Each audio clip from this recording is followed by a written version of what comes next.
ये सब शुभ अवसर बड़े ही पुण्य के समूह उदय होते हैं तो प्राप्त होता है। ऐसा सुंदर अवसर प्राप्त करके जो चूक गए हैं, चूक जाते हैं, उनके जीवन में फिर ऐसे सुंदर अवसर दोबारा नहीं आते। यही मस्ती के क्षण हैं जिसमें मस्ती ली जा सकती है। उन मस्तियों के क्षण को जो भी व्यक्ति गंवा देता है, उन मस्तियों के क्षण को जो भी व्यक्ति गंवा देते हैं, ऐसे मस्ती के क्षण फिर उनके जीवन में वापस नहीं आते। कोई गारंटी नहीं, कोई गारंटी नहीं कि ऐसे मस्ती के क्षण दोबारा लौट के आ जाए। क्यों? मनुष्य जीवन क्षणभंगुर है, क्षणभंगुर है मनुष्य शरीर। कोई पता नहीं कब ये पानी जैसा बबूला मिट्टी में मिल जाए। ऐसा विचार करते हुए ज्यादा से ज्यादा लाभ लेने का प्रयास करना चाहिए।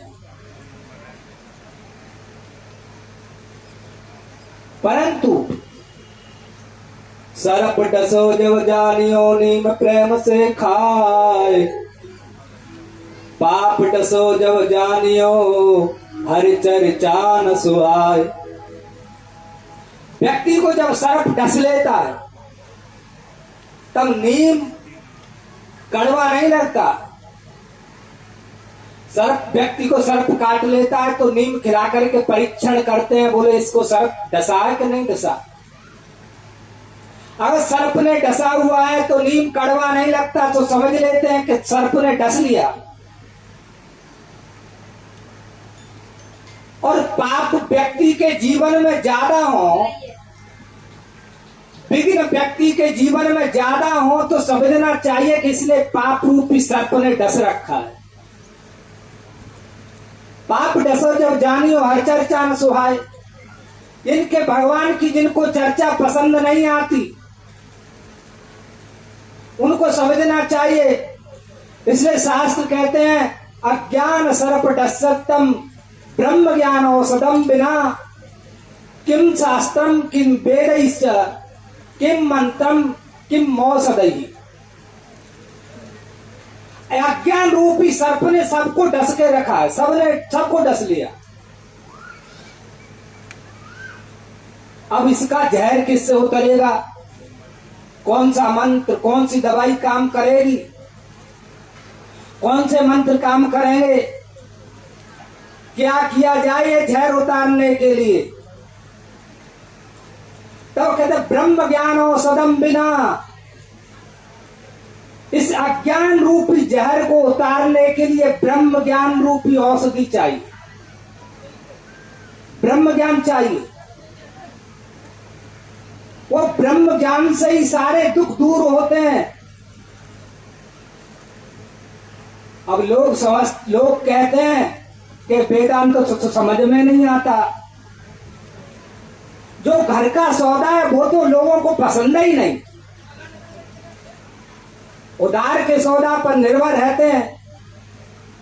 एक माता के 3 बेटे, 3।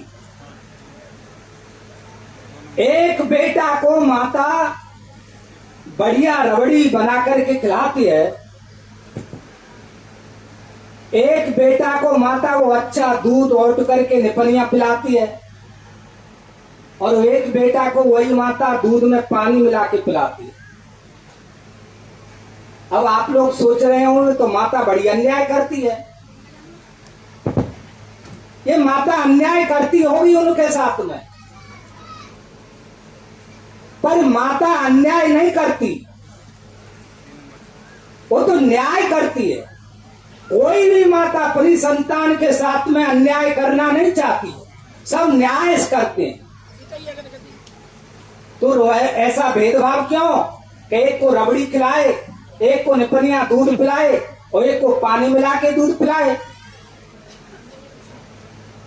तब कहते हैं कि जो माता रबड़ी बना करके खिलाती है ना, वो बेटा बड़ा होता है, वो मेहनत कर रहा होता है, वो रबड़ी को पचाने लायक हो गया है, वो रबड़ी को पचा सकता है,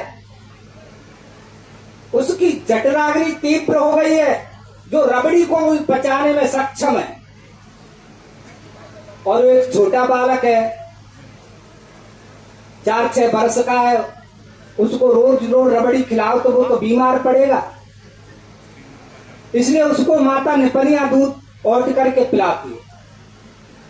पर एक अभी 4-6 महीने को बालक है, 1 साल भर का भी नहीं हुआ है, उस बेटे को रबड़ी खिला दो 2 दिन, तो वो बेटा बचेगा? नहीं बचेगा।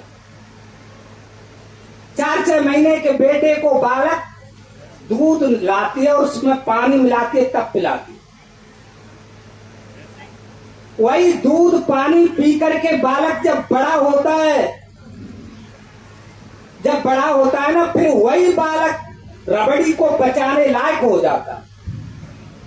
जो पहले दूध पानी पी करके पला हुआ है, वही बालक की जठराग्नि अब रबड़ी पचाने में समर्थ हो गई है।